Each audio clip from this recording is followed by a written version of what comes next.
Assalamualaikum warahmatullahi wabarakatuh. Waalaikumsalam warahmatullahi wabarakatuh. Welcome back, selamat datang lagi di channel Babe Aldo bersama gua Babe Aldo dan Vicky Fatun. yang tetap santai dan bakal sehat. Jangan lupa ngopi, lu nggak dapat kopi. Bismillahirrahmanirrahim. Alhamdulillahirabbil alamin wassalatu wassalamu ala sayyidil mursalin sayyidina Muhammadin wa ala alihi washabbihi ajma'in. Rabbi shrah li sadri wa yassir li amri wahlul 'uqdatam min lisani yafqahu qawli. Bijahin Nabi wa alihi. Salam revolusi akhlak, semangat revolusi akhlak. Semoga akhlak kita jauh lebih baik hari ini dibanding yang kemarin. Amin. Panjang umur perjuangan, Panjang umur, merdeka, merdeka. Allahu Akbar. Allahu Akbar. Iya, ini biasa kalau ada lu nih, Fik. Iya, Be. Ya, berarti kita mau ngebongkar sesuatu. Bongkar, Be. Bongkar. Bongkar. Iya, kita kasih bocoran dulu nih, apa yang mau lu bongkar nih? Sebenarnya lanjutan sih, Be. Lanjutan. Yang dari selama ini dugaan-dugaan Babe. Waduh. Kita perkuat, Be. Oke, siap. Yang pastinya berdasar dan ada datanya. Oke. Benar nggak, Be? Oke. Ini ya, gue udah dapat bocoran dari dia. Data ini tidak akan gue tampilkan di YouTube ini. Tidak akan. Tapi gue berharap ada orang yang ragu sama gue. Dengar ya. Biasa dalam opini itu ada yang yakin, ada yang ragu. Pasti. Ya. Gue berharap yang ragu ini berani melaporkan gue. Karena kalau gue datanya gue tampilin semua, bisa jadi dibungkam lagi di medsos gue. Habis ya, Be. Iya, dibungkam lagi gue. Diberedel gue. Iya, jadi data ini akan gue simpan ya. Dan yang nyimpan bukan Vicky yang pasti. Iya, karena kita punya tim-tim pengamanan data. Iya. Ini yang terpenting, Be. Dan ini gue seneng banget ini, Vicky, lu datang pas ini nih. Iya, Be. Itu berbarengan sama kasus gue sama Zena Segaf ini. Iya, saya lihat. Iya, dan ini kan katanya dari pihak sana mau melaporkan gue balik. Wow. Iya, karena gue dituduh katanya penyebar hoax. Wow. Oke, nah gue berharap mereka dari pihak mereka. Sekali lagi gue berharap banget dari pihaknya Zena Segaf atau KBN Nusantara atau siapapun. Benar. Ayolah, jangan cuma ngancam gitu. Iya. Iya, jangan. Lakukan. Kebenaran tidak pernah takut tabayun. Benar. Harusnya gitu. Iya, kebenaran tidak takut tabayun. Kalau memang gue salah, gue siap dihukum. Kalau memang gue dituduh penyebar hoax dan terbukti, maka gue akan sangat dengan senang hati gue rela. Harus dong, salah dong. Tapi saya timbul pertanyaan, Be. Apa? Kan gini, Be. Kalau mereka melaporkan hoax kan gitu, tapi ternyata ada datanya, itu berarti kan mereka memberikan keterangan palsu. Iya, nah, itu nggak ada masalah. Gue nggak akan nonton itu. Yang gue berharap justru kenapa gue mau begini, gue dapat tempat untuk menyampaikan ini secara resmi. Iya. Selama ini kan gue cuman di medsos begini, di forum-forum resmi mereka gue aja nggak mau. Kenapa, Be? Nggak tahu ya. Kurang kopi kali. Iya, kopi dulu deh ya. Bener, Be. Lu belum dapat kopi ya? Nggak apa-apa, Be. Nggak apa-apa ya, kopinya buat gue ya. Iya, Be. Ya, Oke, yang ini memperkuat dugaan gue kata lu. Bener, Be. Ini kan gue sekarang ini lagi mempelajari tentang teknologi CRISPR yang kemarin gue bongkar, rekayasa genetika. Benar. Ada hubungannya sama itu nggak? Memang itu hubungannya, Be. Jadi gimana tuh gimana? Jadi gini, Be. Ternyata data-data tentang DNA ini itu sudah berlangsung sejak lama, Be. Ternyata. Yang namanya genome sequencing dan lain-lain dan sejenisnya, apapun bangsanya itu sudah dilakukan sejak lama, Be. Sudah dilakukan sejak lama. Sebelum pandemi malah, sebelum pandemi ini. Bisa jadi kita bisa membuat kesimpulan pandemi ini ada untuk itu ya. Memang itu, Be. Memang itu. Memang itu, Be. Ternyata dari setiap data yang saya punya, ya itu tujuannya, Be. Dan akhirnya mereka akan launching di tahun 2022 sesuai dengan apa yang sudah diprediksi banyak orang juga. Dan itu memang benar adanya. Gua kasih bocoran deh ya. Elon Musk dia mau nanam chip di kepala. Benar, Neuralink. Neuralink. Dan itu yang ngomong bukan cuma gue. Ada di konten gue satunya, tapi nanti aja kalian. Jadi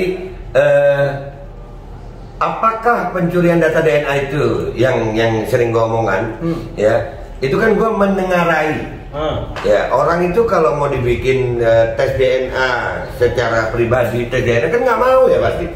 Ya buat apa tes DNA? Ya, jadi akhirnya mereka menggunakan ini menurut analisa ya, dari apa yang terjadi sekarang. Karena menurut gue PCR itu seperti yang dikatakan oleh penemunya sendiri kan, itu bukan untuk mendeteksi seseorang itu terpapar virus atau bukan. Benar. Berarti DNA itu kan dalam satu mukosa, itu dari satu sampel mukosa, di situ ada DNA kita juga itu. Tepatnya gitu, Be. Tepatnya gitu. Nah, yang pertanyaan gue sekarang, dari data yang kita miliki nih, yang lu barusan kita safety ini, benar ya, apakah mereka mengumpulkan data DNA manusia ini lewat RT-PCR?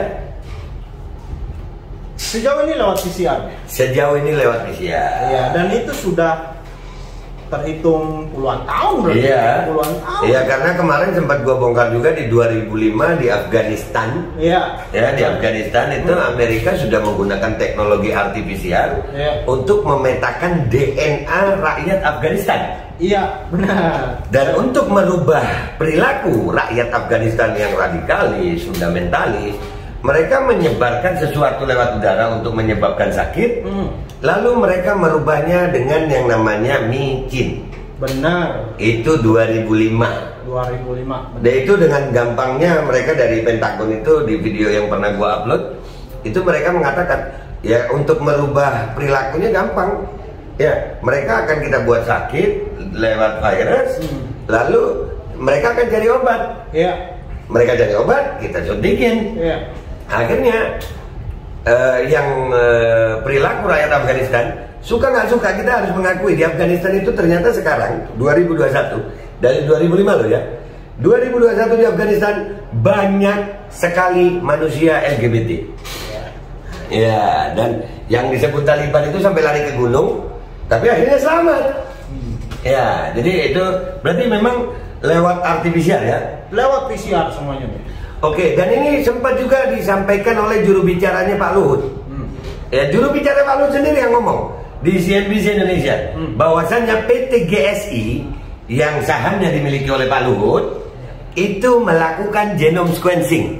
Yang jadi pertanyaan itu yang di sequencing genomnya virus atau genom DNA kita. Suruhan itu, Men. Bisa jadi.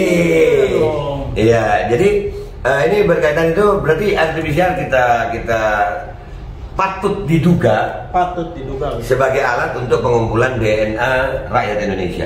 Iya. Oke. Karena di seluruh dunia pun yang terjadi seperti itu ternyata. Iya. Dan ini buat Zen, ya kan kemarin dibilang gua nggak ngerti DNA, belajar lu Zen. Ya nggak perlu jadi dokter sekarang mau belajar nih. Iya. Nggak perlu. Asal mau belajar, mau mikir. Kadang-kadang yang dokternya nggak mau mikir. Benar. Yang dokternya cuman, pokoknya ngikut, pokoknya itu protokolnya begini. Ya. Loh kalau kita mau berpikir, sejak kapan kebebasan berpikir manusia itu ditentukan oleh ijazah? Nggak ada. Ijazah itu cuma untuk menunjukkan kita pernah sekolah. Iya. Tapi belum tentu orang yang tidak berijazah tidak boleh berpikir seperti mereka, bahkan lebih dari mereka. Nah. Oke, sekarang dari DNA itu, ini gue mau nanya lagi. Tadi lu nyebut artificial intelligence. Iya. Itu apa itu artificial intelligence? Biar orang tahu. Zen, KBN, dan sejenisnya. Dengar ini. Iya. AI ya, AI itu sebenarnya kecerdasan buatan. Nah, yang dikonversikan sama si Elon Musk melalui sebuah chip.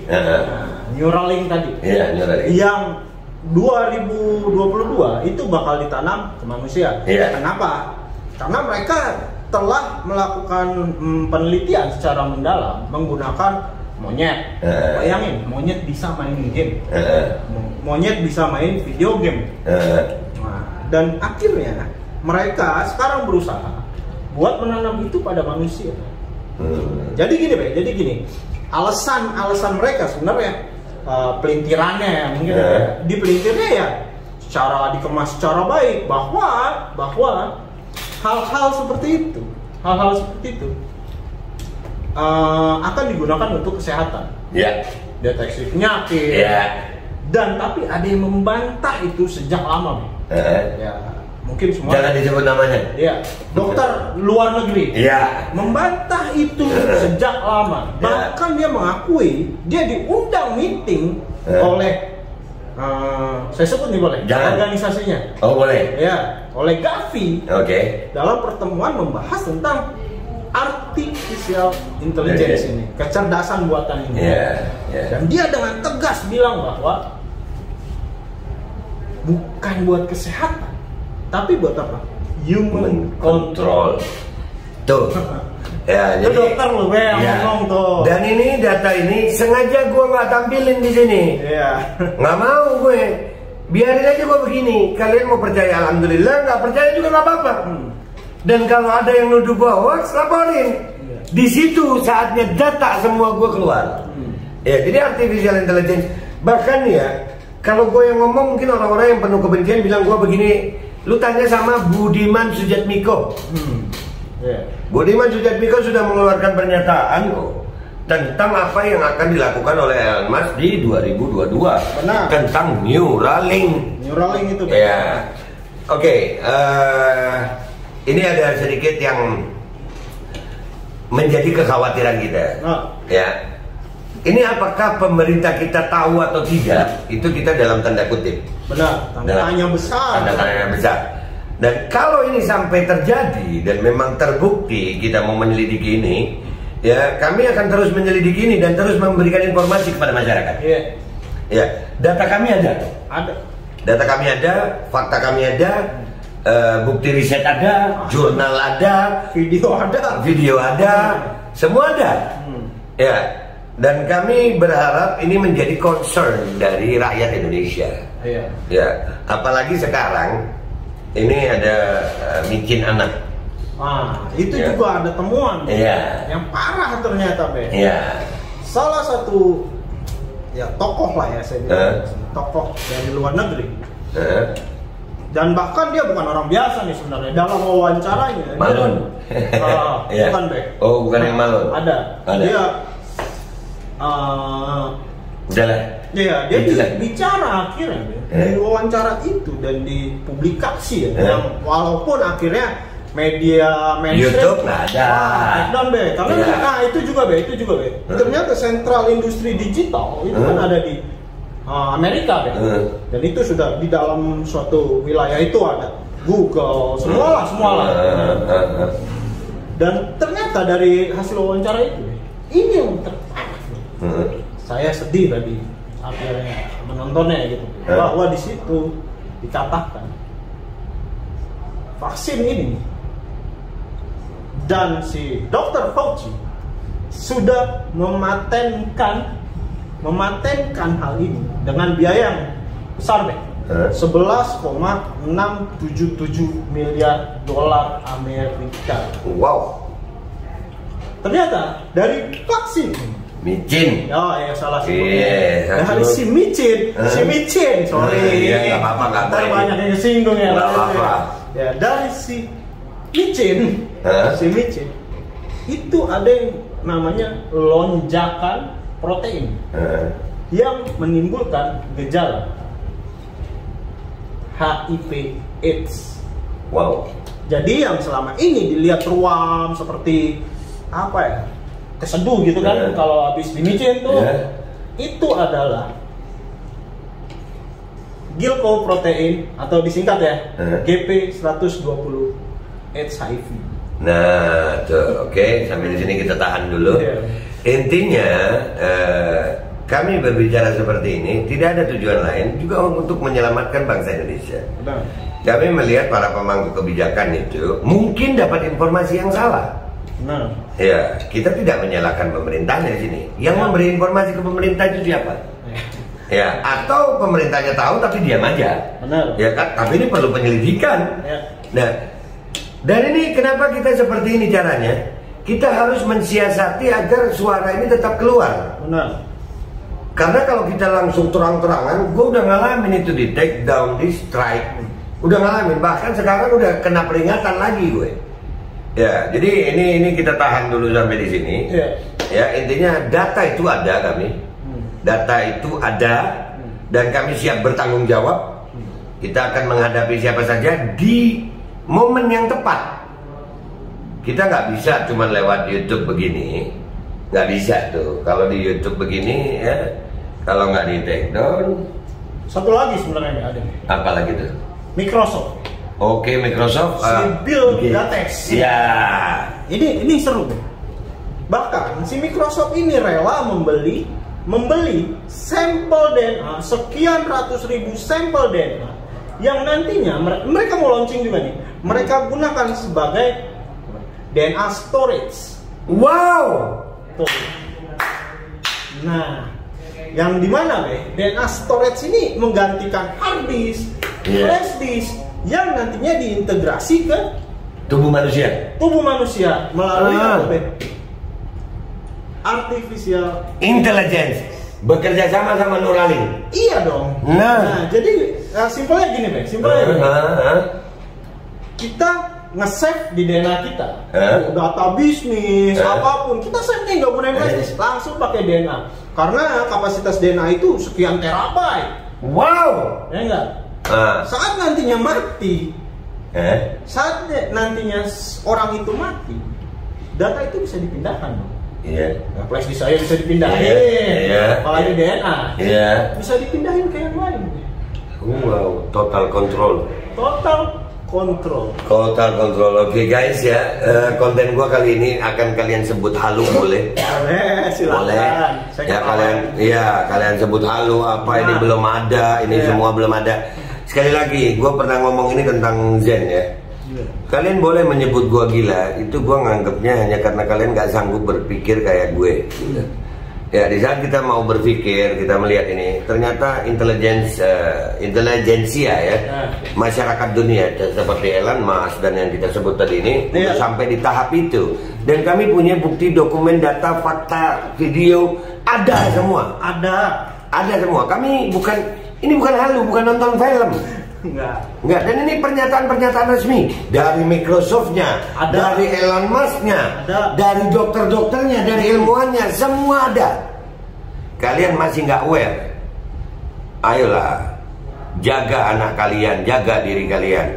Dan buat pemerintah Indonesia, kami akan tetap bersuara. Dan buat orang-orang yang seperti Zen Assegaf dan juga yang lainnya yang senada sama Zen, mau dokter kah, mau insinyur kah, mau apakah, yang menganggap kami ini adalah orang-orang yang salah, penyebar hoak dan halu, ayolah panggil kami, berikan kami kesempatan untuk membongkar ini di hadapan seluruh rakyat Indonesia. Jangan hanya membongkar kami dari medsos. Kalau perlu pakai proyektor besar. Oh iya, tapi gue nunggu momen yang tepat. Gue nggak mau kalau begini terus gue pamerin. Aduh, nggak begitu kita perlu siasat. Yang penting kita berani untuk menyampaikan yang benar. Jadi gitu aja, Vic. Terima kasih. Dan sebelum kita tutup acara ini, seperti biasa nih sekarang, nggak seperti biasa sih. Ini luar biasa. Karena kita akan mendengarkan celotehan komika kita, ya Bang Dik Rizal. Silakan Bang Dik. Ya, kita minggir dulu nih, biasanya berdiri di sini. Alhamdulillah. Assalamualaikum warahmatullahi wabarakatuh. Saya Dik Rizal. Saya sebenarnya orang biasa, tapi ingin belajar menyampaikan sesuatu kebenaran dengan cara saya. Jadi mudah-mudahan nggak ada yang tersinggung. Kalaupun tersinggung ya itu karena mungkin salah saya ya. Saya ngomong agak sarkastik. Tapi saya mencoba menyimpulkan dari pembicaraan Mas Vicky sama Babe tadi. Ternyata memang pandemi yang kita alami selama 2 tahun terakhir ini bukan semata-mata pandemi biasa, tapi juga satu bagian dari apa yang pernah diramalkan oleh Rasulullah juga beberapa ulama tentang akhir zaman. Dan saya percaya hal itu pasti akan terjadi. Satu keniscayaan bahwa nanti Dajjal akan muncul, ternyata saya sudah ngelihat. Nauzubillahi min dzalik, Dajjal kecil ini yang kelihatan. Itu apalagi tadi diungkap sama Bang Vicky sama Babe, ya ampun serem banget ya, tentang genome sequencing, PCR itu ya. Kalau ada orang atau pemerintahan atau rezim yang mewajibkan PCR sebelumnya setelah sebelumnya mewajibkan vaksinasi atau vaksinasi mandatori, ternyata memang ada niat terselubung. Gila, orang gila yang kayak gini nih, bener-bener gila. Kenapa saya bilang gila? Karena ya banyak di luar sana orang yang nggak punya PCR. Sorry. Buat jomblo, bukan jomblo ya. Maksud saya gini. Ketika Bill Gates, Elon Musk merencanakan sesuatu dan sudah melakukan PCR tahun 2005 di Afghanistan, itu memang tujuannya untuk perang. Tujuannya perang loh. Jadi untuk mendata DNA yang semua warga Afghanistan. Gila, bayangin, warga Afghanistan dari tahun 2005 telah dilakukan PCR.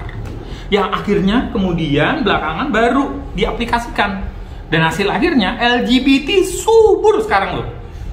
Padahal pandemi ini baru 2 tahun terakhir, 2019 sekarang 2000 menjelang 2022, 2 tahun sampai 3 tahun. Gila nggak?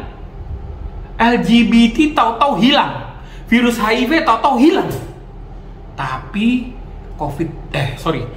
virus ini nih, si corona ini, ratunya keluar. Aduh, jangan-jangan nih, pemerintah sebenarnya tahu gitu loh. Cuman memang sengaja gitu loh.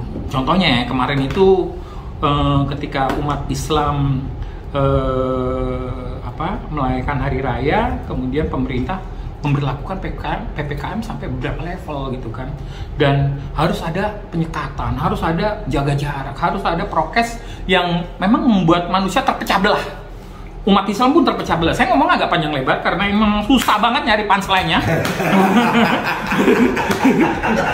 Susah banget. Itu lucu kan?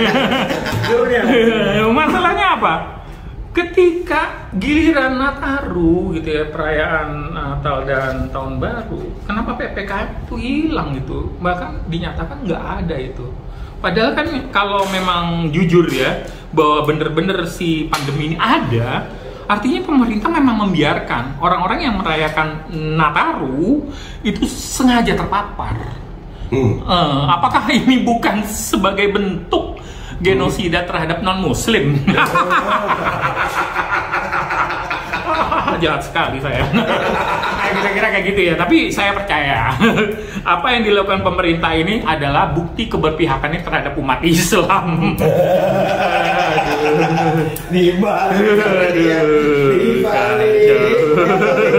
Dibalik. Bayangin ya, pernah nggak kalian merasakan bahwa LGBT yang subur di Afghanistan pada saat sekarang ini adalah cara yang termudah supaya virus HIV bisa menyebar. Ketika itu nggak berlaku di Indonesia, ya, terus kemudian dibikinlah metode dengan plan B gitu. Kalau tadi plan A LGBT-nya sengaja dibikin secara biologis dengan senjata biologi weapon tadi, ya tadi ngumpulin data DNA-nya kan dirubah. Nih kalau saya nangkep nih gitu ya. Terus kemudian nanti dikasih vaksinasi. Mereka membutuhkan obat. Ternyata setelah pengobatan itu beberapa tahun kemudian, tahun berapa? Iya, itu sudah sampai sekarang LGBT. Sampai sekarang LGBT menjadi subur di sana. Itu kan aneh banget. Nah sekarang di Indonesia sebaliknya, baru sekarang mecin itu disebarkan bahkan kepada anak-anak. Gila, mecin dikasih ke anak-anak. Sementara mereka suka gembar-gembar bahwa mecin itu pembodohan, ya kan? Astagfirullahaladzim, naudzubillah min dzalik. Ini jangan-jangan. Sebenarnya pemerintah sih niatnya baik gitu ya. Buktinya apa? Beberapa waktu itu pemerintah akan melalui media massa akan melakukan robotisasi ASN loh. Iya. Robotisasi. Artinya apa? Ini bukan main-main. Artinya memang sengaja mempersiapkan rakyat Indonesia dengan AI, Artificial Intelligence. Waduh. Jadi kalian ASN di Indonesia wajib khawatir. Jangan-jangan kalian akan diganti dengan robot-robot yang isinya adalah DNA kalian. Kenapa? Karena robot-robot itu nggak perlu digaji, cuma makan listrik. Sementara kalian pakai UMR aja sekarang dibilang kemahalan. UMR kemahalan. Mending gantiin robot yang pakai DNA yang sudah part dari pacar. Artinya kalau kemarin di Afghanistan udah gagal dengan vaksinasi LGBT, sekarang wajar secara bersamaan tuh micinisasi yang dilakukan pada seluruh warga Indonesia, kemudian di beberapa kota besar terhadap anak-anak dibiarkan. Sekarang penyebaran pemahaman LGBT oleh kelompok-kelompok tertentu, bahkan yang mengatasnamakan dirinya Islam loh, bahkan sampai kementerian loh. Gila, itu menyengaja. Karena pergaulan bebas itu sumber dari penyakit-penyakit yang akan menimbulkan HIV tadi. Ini benar-benar bersinergi. Artinya apa? Pemerintah terlalu cerdas. Mempercepat manusia Indonesia itu, Pak, terjadi perubahan DNA menjadi superhero dalam bentuk robot.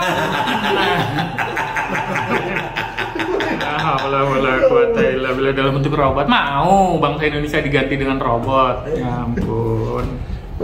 Ya udah, saya kira itu aja, dan saya mohon maaf kalau ada kata-kata yang menyinggung. Jangan tuntut saya, tuntut aja Babe Aldo. Saya cuma memprovokasi beliau. Terima kasih, saya Sidik Rijal. Wassalamualaikum warahmatullahi wabarakatuh. Waalaikumsalam. Ya, tadi kita udah dengerin Bang Dik Rijal. Ya, gua baru dengar kali ini ada seorang komika yang mestinya lucu, tapi dia ngelucunya sama ketakutan. Dan buat gue itu lucu banget di saat dia sadar bahwa dia sulit untuk lucu. Padahal dia tahu seorang komedian gitu. Ya, tugas lu itu untuk lucu mestinya. Tapi lu dapat punchline-nya di saat lu nggak lucu waktu ngelucu. Kenapa gue jadi lebih lucu dari lu? Mestinya lu lucuan dari gue. Gemeteran, iya. Jadi memang yang kita sampaikan ini sesuatu yang akan sulit diterima oleh sebagian besar manusia. Karena memang mungkin bagi mereka, wah mana mungkin itu. Nah ini yang perlu kita buktikan sama-sama. Apakah kami ini membicarakan ini dengan sesuatu yang menghayal atau halu ya, atau kebanyakan nonton film kartun atau baca komik.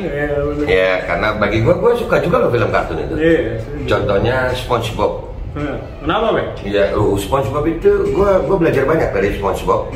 SpongeBob itu gue jadi komika dong nih ya, tapi tanpa skrip. Ya, SpongeBob itu persahabatan yang baik. SpongeBob itu adalah contoh sahabat yang baik. Dia nggak peduli punya teman kayak Patrick. Dia tetap bolon, dia tetap baik. Dia punya teman kayak Squidward yang jahat sama dia, ya, tapi dia tetap baik. Dia nggak peduli punya bos yang sepelit Mr. Krab, ya, dan dia tetap baik. Tapi ada satu misteri, dan sampai hari ini gue belum memecahkan itu. Dan ini lebih daripada misterinya pandemi ini. Pandemi gue masih bisa menemukan misterinya. Misterinya SpongeBob gue belum nemu sampai hari ini. Iya, kira-kira kepiting kawin sama apa punya anak ikan paus?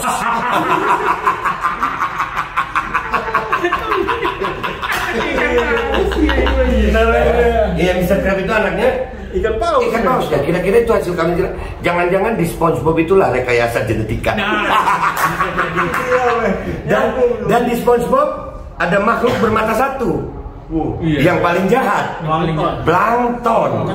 Kecil, dan dia menggunakan teknologi robot. Jadi hanya karena keluasan kita cara berpikir, kita mungkin akan disebut menghayal. Benar ya? Benar. Oke, nggak usah lama-lama, Vic. Kita nanti siapin aja untuk bongkar episode berikutnya. Setuju. Ya. Masih banyak ini, Vic. Ya, dan buat kalian yang nonton video ini, kalian mau subscribe boleh, nggak subscribe boleh, mau like boleh, dislike juga boleh, bebas. Komentar baik boleh, nggak komentar baik tapi usahakan jangan caci maki gitu. Maksud gue bolehlah berbeda pendapat, tapi iya, jangan dengan caci maki. Kalau caci maki, bukan gue nggak suka dicaci, bukan. Tapi kalau dilihat orang itu, bangsa Indonesia begini amat ya. Beda pendapat caci maki. Enggak lah, jadilah benar tanpa harus menyalahkan. Jadilah mulia tanpa harus menghinakan. Jadilah berani bukan hanya dengan caci maki. Sepakat? Sepakat. Oke, kalau gitu gua Babe Aldo, saya Vicky Fatun, dan saya Dik Rijal. Nggak kelihatan tuh suaranya ada, tapi insya Allah tetap jadi satu tim. Kami pamit. Wabillahi taufiq wal hidayah wa ridwan minkum. Assalamualaikum warahmatullahi wabarakatuh. Waalaikumsalam.